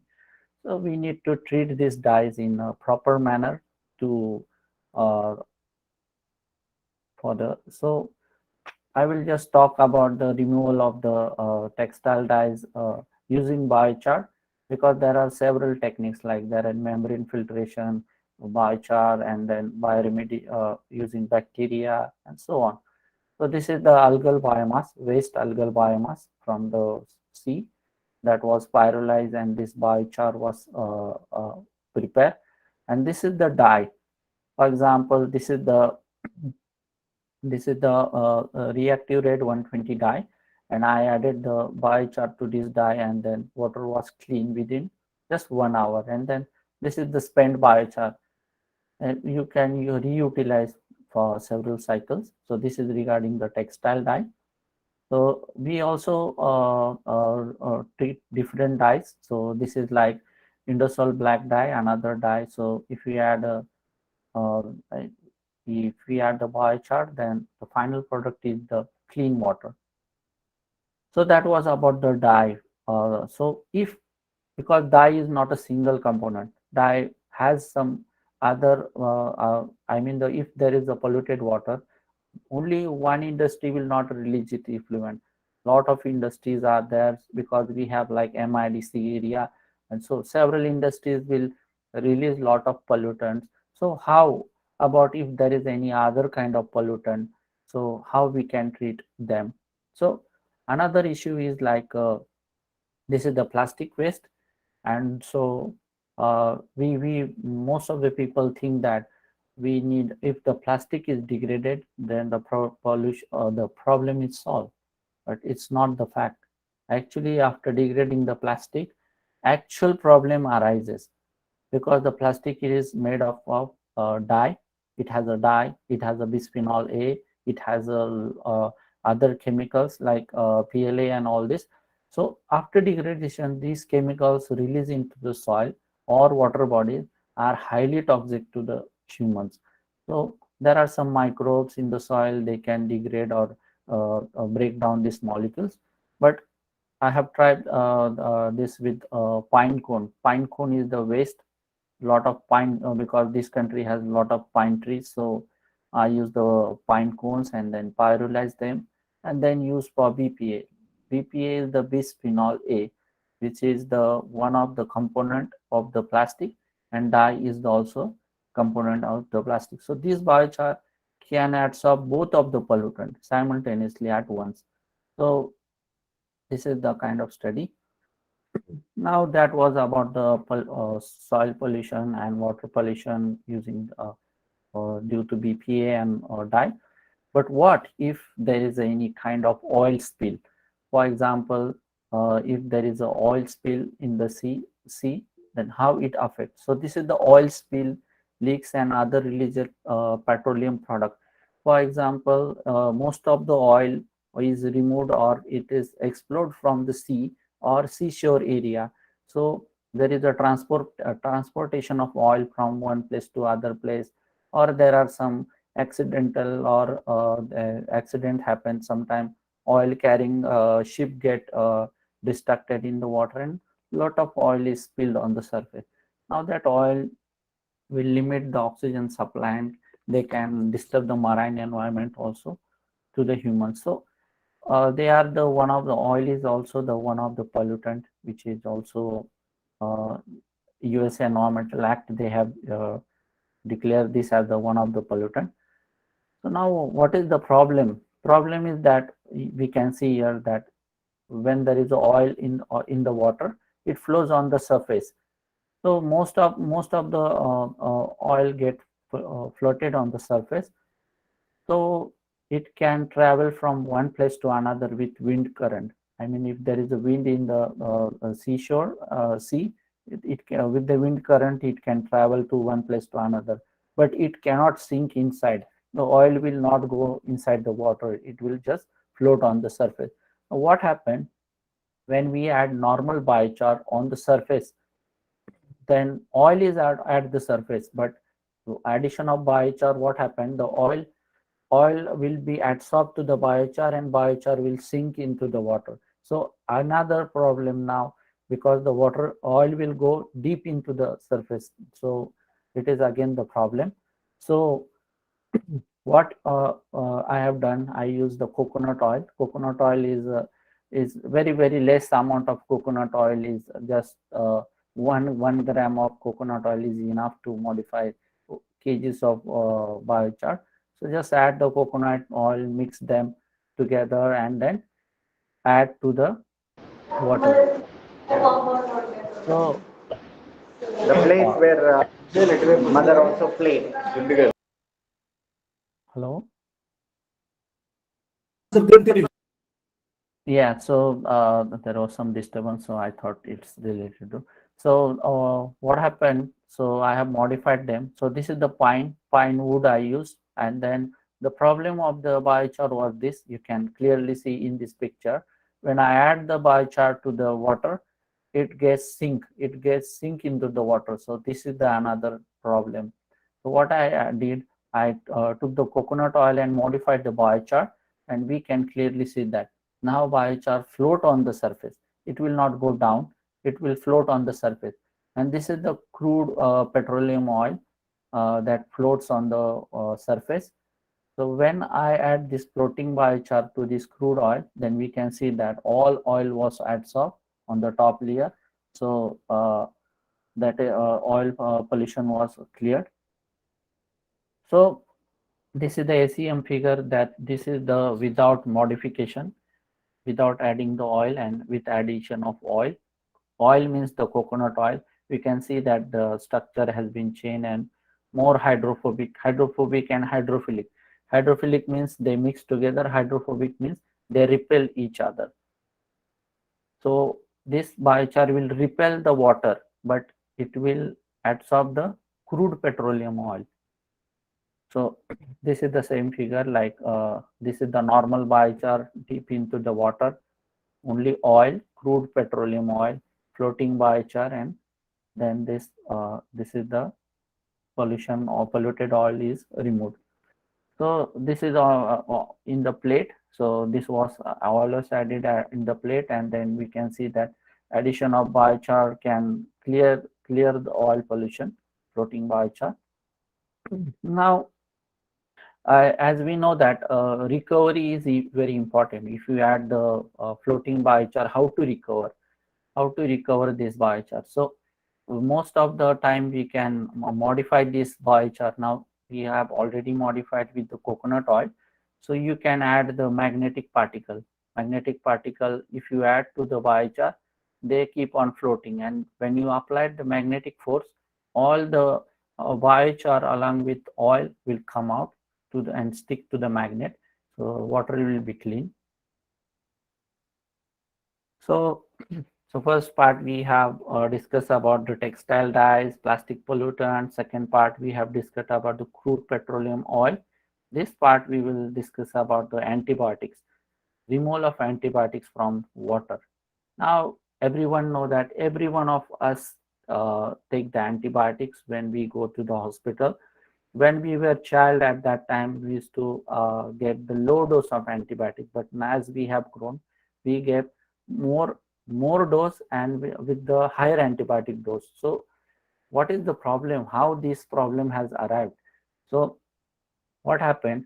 For us also, we take the antibiotic, and then some of the antibiotic is taken by the body to kill any bacterial infection, and most of the antibiotic is filtrated through the kidney and passed through the urine. So this antibiotic is urine is passed to the sewage. For animals also, we feed the antibiotics, same with the animal. We also feed the antibiotics for aquaculture, like fish culture. The fish should not get any infection under cultivation, or the poultry also we feed with the antibiotic. What happened? All these unutilized antibiotics go to the sewage. Sewage means like any kind of municipal sewage will be there, or kind of husbandry, like animal husbandry sewage. So they have the antibiotic resistance gene. I mean, whatever types of different type of antibiotics and load will go to the sewage. Sewage have lot of infectious or lot of bacteria. That bacteria will get adapted to lot of antibiotics, whatever we have we took. So what happened? This bacteria get resistance. Resistance means they cannot be killed with that antibiotic, so they get resistance, and then that is also the one of the serious and hot topic these days. So resistant microorganism led to treatment failure, increased mortality. Resistant bacteria spread community to community, from one person to another person. Low resistance level, and added burden on healthcare cost, antibiotic cost. And so what I did, we have tried using the antibiotic removal using various biochar. So this is the biochar from cattle manure, biosolids, spent coffee waste is there. So from that, the biochar pyrolysis can be done and biochar can be produced. So different antibiotics like tetracycline, then sulfametrazole, and lot of antibiotics can be removed through sorption. So this is again the flurazolidone is the one of the antibiotic which is widely used in animal. So banana stem, we know that India and other country also they have a lot of banana, but we use only the banana for edible purpose, but the pseudostem is just chopped and disposed. So we prepared the biochar from the pseudostem, and it was again modified with the magnetic nanoparticles. So we can see that this is the ACM image, and white color is the magnetic nanoparticles. They are coated on the biochar. This is the antibiotic. We can see that the yellow color antibiotic. After addition of biochar, we can see that this is the magnet, and then all of the antibiotic has been removed from the water. I will show the video. So this is what we have. So this is the magnet. And when we added the biochar, So when we add the biochar to the antibiotics, so it has the antibiotics, that yellow color antibiotics, and magnetic nanoparticle biochar, and this is the magnet. This is just the normal magnet we have. And then when we take close to them, we can see that all the biochar clear the water, and it just removes the antibiotic from the water. So multiple pollutants removal, again, that's the I said that bisphenol A and lot of antibiotics can be removed, like fruits and vegetables. We waste foods, and like there are some like rind of the coconut rind, or any kind of waste is there. We can prepare some biochar from this kitchen waste, we can say that, and then treat them treat them using reactors. This is the reactors peristaltic. So I will show you in detail. Again, this is the antibiotic and diarrhea removal. So now whatever we have talked about, the removal of antibiotics, removal of pesticide can be removed, or any pollutant from the water. Now, what's the concept or what's the basic behind this? We have the filtration system in the house, which is very, very costly. So poor countries or developing countries cannot afford that water filtration system. Another thing is that someone might say that poor countries might not have so much of industrial sector, but another problem is that some developing countries have lot of industrial area, that is some foreign countries, for example, in India, many countries have settled there for production, so they create the most of the pollution. So there is a possibility that, see, this is the normal biochar we can add. So at house also we can prepare the biochar, add into the column, and if you have the polluted water or any kind of water, just add the water and you will get the clean, crystal clear, clean water, which will have no pollutant, which will have no turbidity, no bacteria, or any kind of other toxic chemical with them.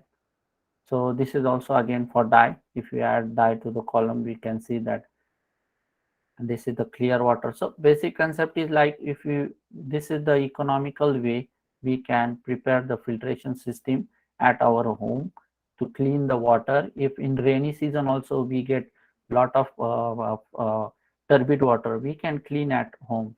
So this is for the developing country, and also for industrial sector also we can make a huge column to treat the waste water. So this was all about my today's presentation. So this is my lab team from my university. So thank you, and see you all at the SOL. I hope I have covered it within the time. Thank you. Thank you so much.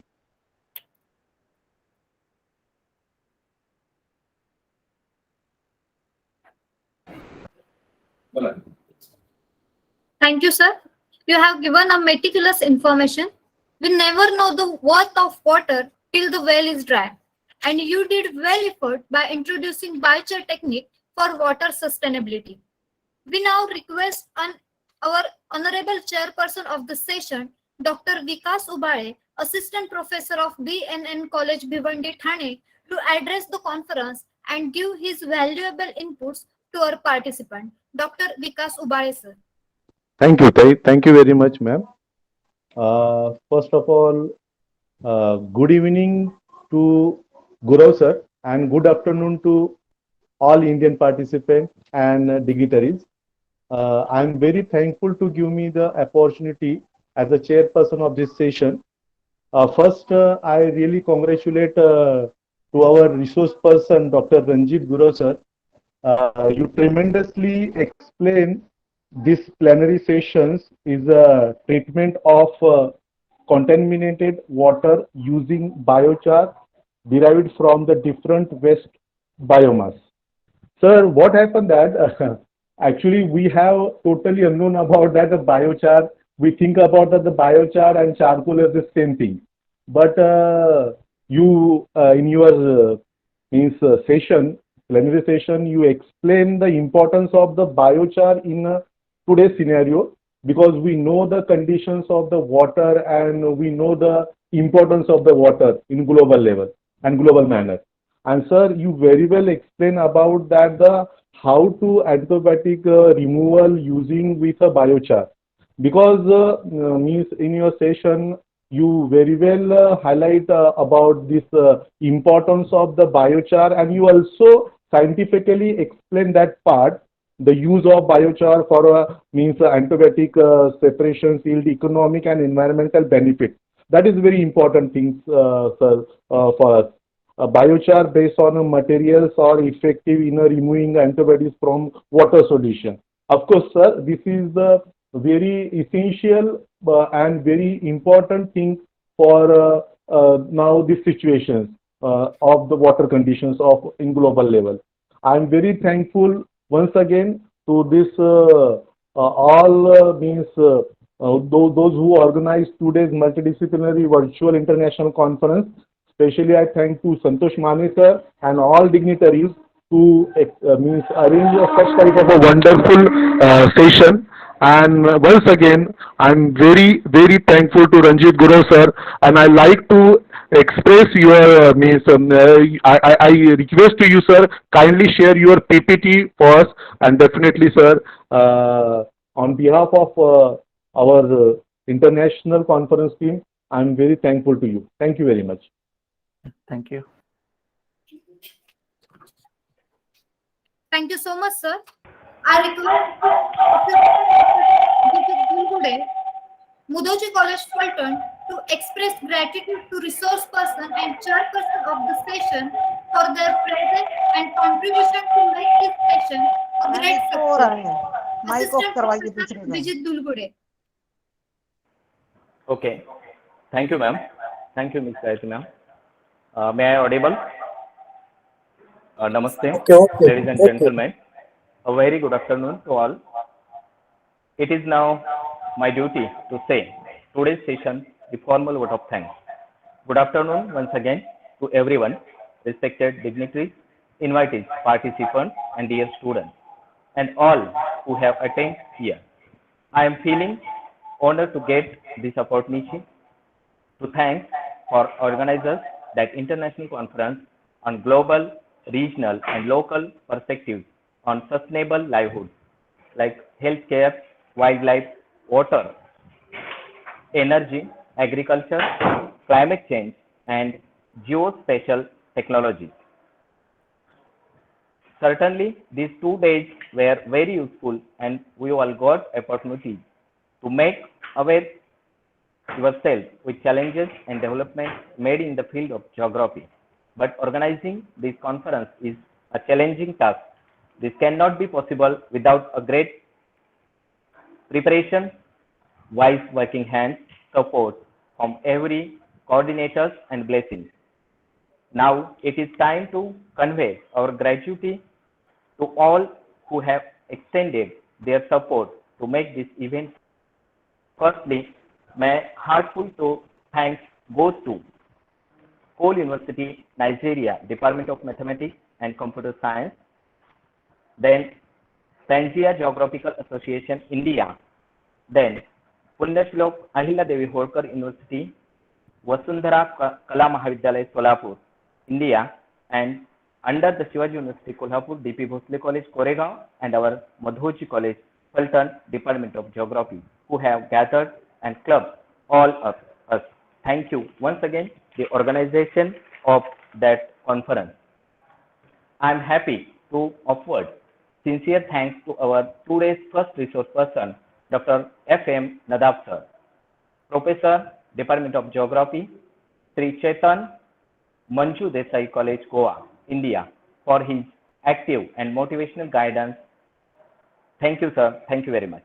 Then, that session chairperson, Dr. Sushant Sawant sir, Associate Professor, Division of Geoinformatics, Department of Water and Health, JSS Academy of Higher Education and Research, Mysore, Karnataka. Sir, you have given your valuable time in fixing related to this international conference. So, And on behalf today's second session, the next resource person, Dr. S.C. Advitod, Professor and Head, Department of Geography, C.B. Khedgi, Basveshwar College, Akkalkot, India. Sir, thank you very much for sharing your knowledge and to all of us. Then, the session chairperson, we most heartily thank to Dr. Prasanna Kumar Patil, sir, Professor and Head, Department of Geography, Professor Sambhajirao Kadam College, Devur, India, his exceptional guidance and motivation. Thank you, sir. Thank you very much. Today's second session was personal. Let me express my deep gratitude to Dr. Ranjit Gurau, sir, Department of Biological Engineering, College of Engineering, Konkuk University, Seoul, South Korea. His busy schedule to be with us here today. Sir, in your dynamic leadership, the Council is truly serving the nation with. Thank you very much. Thank you. I convey my sincere thanks to last session chairperson, Dr. Vikas Ubare, sir, Assistant Professor, Department of Economics, BNN College, Bhiwandi, India. Thank you, sir, giving your valuable time. Last but not least, I would also like to thank our principal, Dr. P.H. Kadam, sir, for team behind this organization for the smooth functioning of that conference. Sir, heartily thank you very much. I should also take to thank our head of the department, Professor Mr. Nare, sir, Professor Dr. T.P. Shinde, sir, for the stand support. I also thankful to all principals, all faculty members, head of the department, coordinators, all participants, my colleagues of my department and students. Thank you very much to make this conference successful. I especially thank to our respected Professor Santosh Mane, sir, for shaping this conference so nicely and so timely. Thank you, sir. At the end, I bring sincerely apology to those who are indebted to us and I forget unwillingly to take their names. Thank you.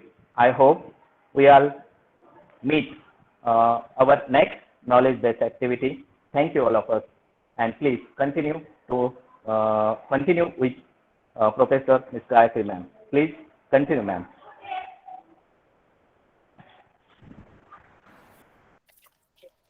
Thank you so much, sir. Moving forward, I take this opportunity to welcome each one of you to the valedictory function of Online International Conference, Global, Regional and Local Perspectives on Sustainable Livelihood. The actively growing participation of researcher, student and resource person affirms the relevance and meaningfulness of this conference. I hope it is an intellectual feast for all of us. I request to all participants, as yesterday, the program will end with the national anthem of India. So let's respect our nation by standing up. And lastly, I would request to Dr. H.B. Tipe, Professor of Vasundhara Kala Mahavidyalaya, Solapur, to address concluding remark of the conference.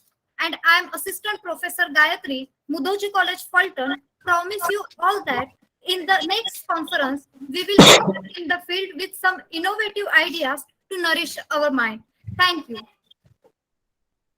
Dr. H.B. Tipe, sir. Okay. Thank you, madam. May I audible? Yes, sir. Okay, sir. Thank you.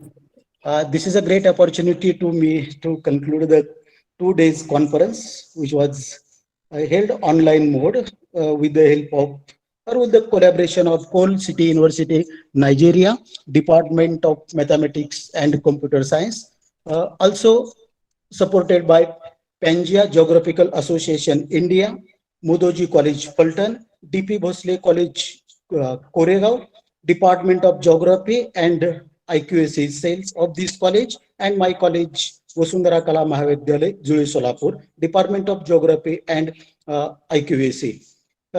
This is a collaborative activity between all these, that is Coal City University, Nigeria, Pangaea Geographical Association, Vasundhara Kala Mahavidyalaya, Mudhoji College, Phaltan, and D.P. Bhosale College, Koregaon. Actually, this is international conference. Also, it is a multidisciplinary conference on the global, regional, and local perspectives on sustainable livelihood, healthcare, wildlife, water, energy, agriculture, climate change, and geospatial technology. We hope that it is definitely helpful to all the participants and delegates who are participated in this conference on online mode. Actually, it's my gratitude to the Honorable Vice Chancellor of Coal City University, Nigeria, Afam Astuma, and also gratitude to Honorable Vice Chancellor Professor Sirkesar, Vice Chancellor Shivaji University Kolhapur, and Honorable Vice Chancellor Fadnavis Ma'am, Punyashlok Ahilyadevi Holkar, Solapur University, Solapur. My special gratitude to the Michael sir who has organized this conference very nicely, giving us to chance to organize this conference with their Department of Mathematics and Computer Science, Coal City University, Nigeria.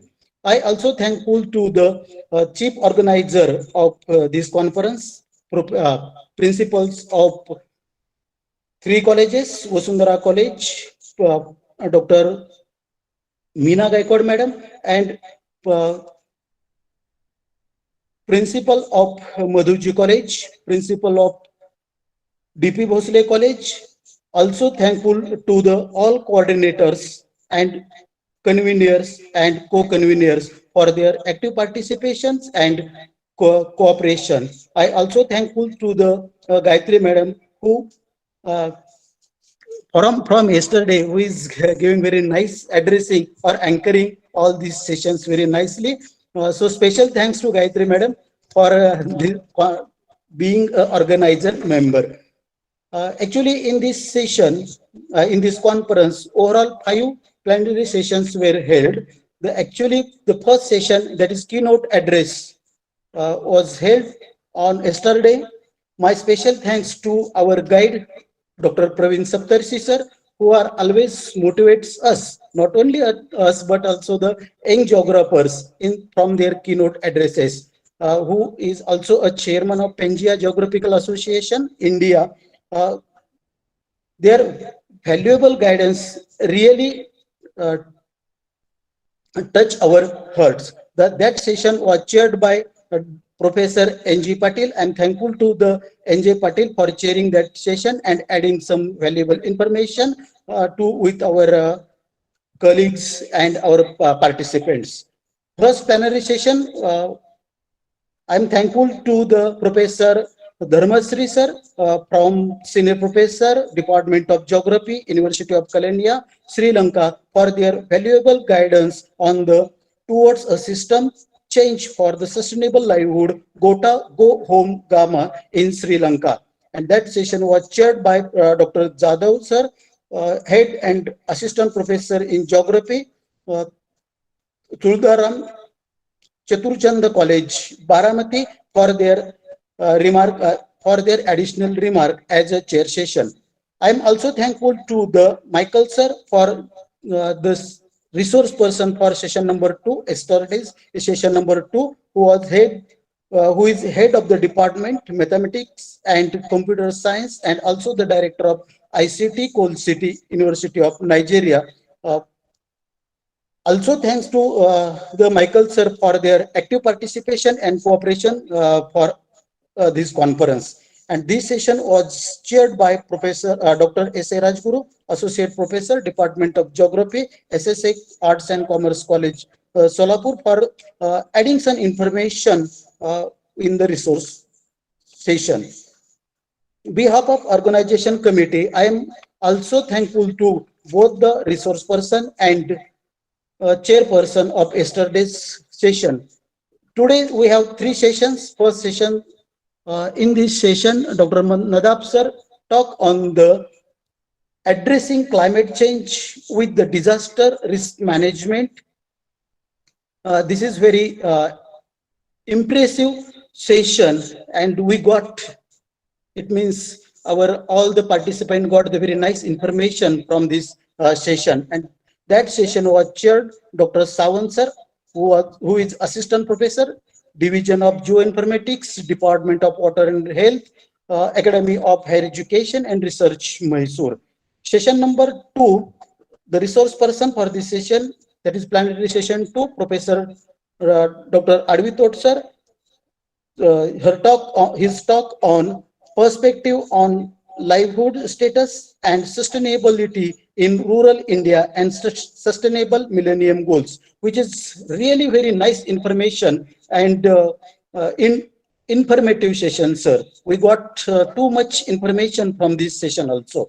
And this session was chaired by Professor Prasanna Kumar, my friend, and he's working as professor at Professor and Head Department of Geography, Professor Sambhajirao Kadam, College Devur, for his valuable remark in this session. And last session was on which was conducted by Ranjit Gurau sir from the Department of Biological Engineering, College of Engineering, Konkun University, Seoul, South Korea.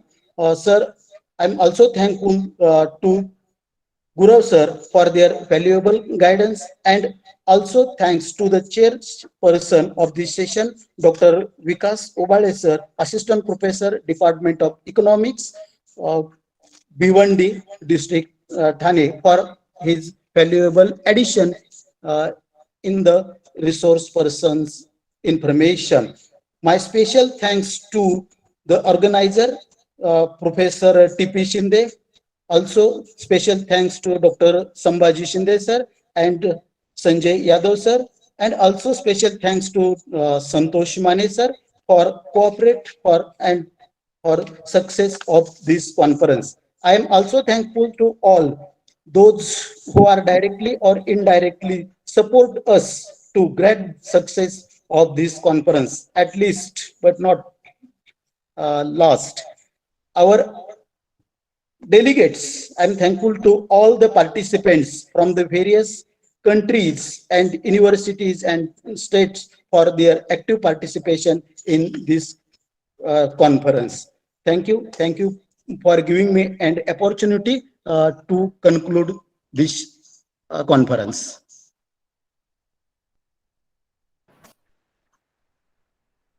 Thank you, sir.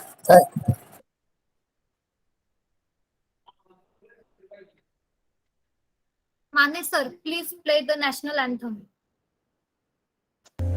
Jana Gana मन अधिनायक जय हे भारत भाग्य विधाता पंजाब सिंध गुजरात मराठा द्राविड़ उत्कल बंग विंध्य हिमाचल यमुना गंगा उच्छल जलधि तरंग तब शुभ नामे जागे तब शुभ आशीष मांगे गाहे तब जय गाथा जन गण मंगल दायक जय हे भारत भाग्य विधाता जय हे जय हे जय हे जय जय जय जय हे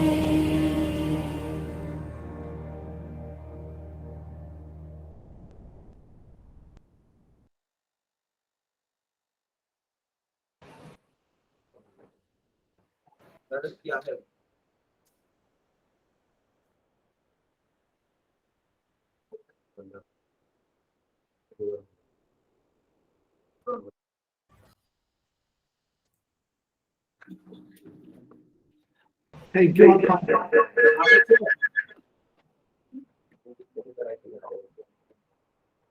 Mane sir, nice organized.